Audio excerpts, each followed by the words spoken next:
اور جو بادشاہ ہے نا اگر آپ اس کو ناراض کریں گے یا اس کی مرضی کے خلاف کام کریں گے تو بینجامن نیتنیاہو کو یہ بھی پتا ہے کہ وہ کسی وقت بھی پھر پلٹا بھی کھا سکتے ہیں. تو ایز لانگ ایز اگر کوئی ایم او یو ہوتا ہے, کوئی معاہدہ ہوتا ہے, ٹرمپ اس کو بیک کرتے ہیں, تو جو اسرائیلی پرائم منسٹر ہے یا اسرائیلی ہارڈ لائنرز ہیں, میرا نہیں خیال کہ وہ اتنا بڑا رسک لیں گے کہ وہ کوئی اسپوائلر والا اس میں رول پلے کریں. تو ابھی تک کی جتنے جو میسجز, جتنے جو سگنلز آ رہے ہیں وہ تو پازیٹیو ہیں, اور اس کی وجہ یہ ہے کہ جو سٹیکس ہیں وہ میں نے کہا کہ بہت زیادہ ہائی ہیں. مجھے نہیں لگتا کہ امریکہ بھی چاہتا ہے دوبارہ ہم جنگ کریں. ایران پبلکلی جو مرضی سٹیٹمنٹس دیتا رہے, وہ بھی جنگ میں دوبارہ واپس نہیں جانا چاہتے. گلف کی بات کریں وہ تو بالکل بھی اس کے بارے میں آلریڈی ان کو نقصانات ہوئے. آف لیٹ ایون یو اے ای جو ہے, جو پہلے شاید میڈیشن کے حق میں نہیں تھا, جو کہتا تھا کہ جو ایران کا کرنٹ رجیم ہے اس کو ختم ہونا چاہیے, وہ بھی اب اس فیور میں ہے کہ اگر اس میڈیشن کے ذریعے کوئی معاملات حل ہوتے ہیں تو گڈ انف, کہ اس کو میرے خیال میں بہتر ہے کہ اس کو حل ہو جانا چاہیے. تو یس,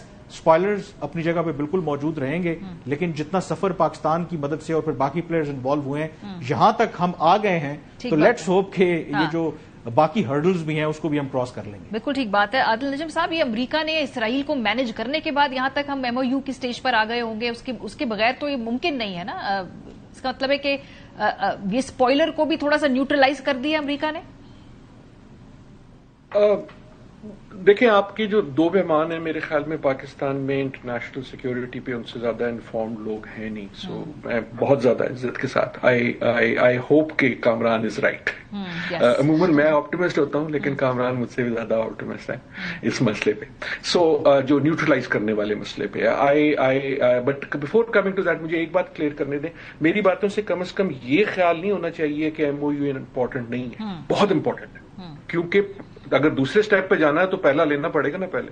سو نن آف دس, ہم تینوں جو بات کر رہے ہیں وہ یہی کر رہے ہیں کہ کوشش وہ ہے, and I do think we are closer to it than we have before. تو وہ بات اس کے سائڈ پہ. اب اسرائیل کے مسئلے پہ آ جائیں. یہاں I do have a little scepticism, little نہیں بہت اسکیپٹسزم.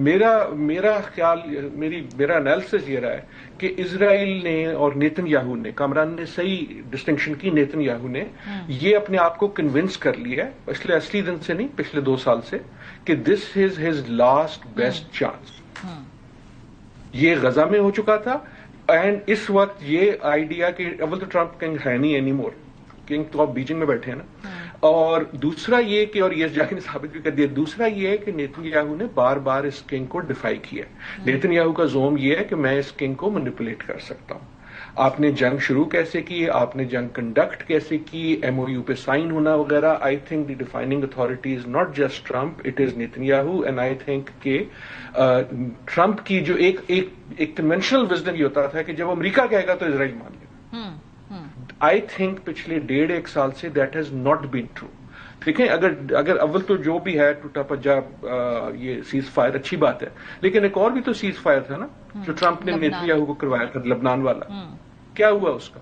مارچ سے لے کے آج تک 3000 سے زیادہ ہلاکتیں ہو چکی ہیں اسرائیل جو انویژن ہے لیبنان کی. آپ اور میں اب اس کی بات بھی نہیں کرتے. اس وقت غزہ میں کیا ہو رہا ہے, غزہ پیس پلان بھی تو تھا نا. تو جب نیتن یاہو نے نہیں ماننا ہوتا وہ نہیں مانتا. اینڈ اس میں بھی ہم نے دیکھا ہے وہ صرف اسپوائلر نہیں ہے یہاں. I think this is more than spoiler. یہ وہ ایک ملک ہے جو نیگوشیٹرس کو بم پھینک دیتا ہے جب اس کو روکنا ہوتا ہے. سو وہ that doesn't mean, so this idea, دیکھیں اگر ٹرمپ نے یہ کہنا پڑا کہ میں وہی کرے گا جو میں کروں گا, اس اسٹیٹمنٹ کا مطلب یہ ہے کہ امریکہ میں شک ہے. جو سوال ان سے پوچھا گیا تھا اس میں وہ شک تھا کہ Nitin Yahoo will not always do exactly what Trump says, چاہے وہ منہ پہ ہاں کر دے. میں پچھلے 2-4 دن سے as we come closer to the MOU, میرا ڈر اور خوف یا یہی رہتا ہے, خبریں میں دیکھتا رہتا ہوں کہ کس وقت نیتن یاہو جہاز پکڑ کے آ جائیں گے امریکہ, اور وہ ٹرمپ کے ساتھ گولف کھیلتے کھیلتے ان کو اور کیا کنونس کریں گے. ٹرمپ کا جو بھی ہم ریئیکشن دیکھ رہے ہیں کولڈ ہاٹ, وہ ان ہاکس کی طرف سے آ رہا ہے جو ڈائریکٹلی یا تو نیتن یاہو کی ٹیم میں ہیں یا ہاکس ہیں جو اسی قسم کے, جو آپ ایکسیوس کی خبروں میں نظر آتا ہے, آپ نیو یارک ٹائمز کی خبروں میں نظر آتا ہے, جو آپ کو ایک پش ملتی ہے ایک ہاکش اسرائیلی پوزیشن کی. آخری جملے کی مجھے ایک اجازت دیجیے, I hope I am wrong. اس سارے میں I hope I am wrong, اس خاص طور پہ اس میں مجھے ڈر یہ ہے کہ Donald Trump has کارنرڈ himself because of the ہاکس. اچھا, کہ سائن کرنے سے پہلے وہ کسی نہ کسی قسم کی کائنیٹک ایکشن کریں گے. اچھا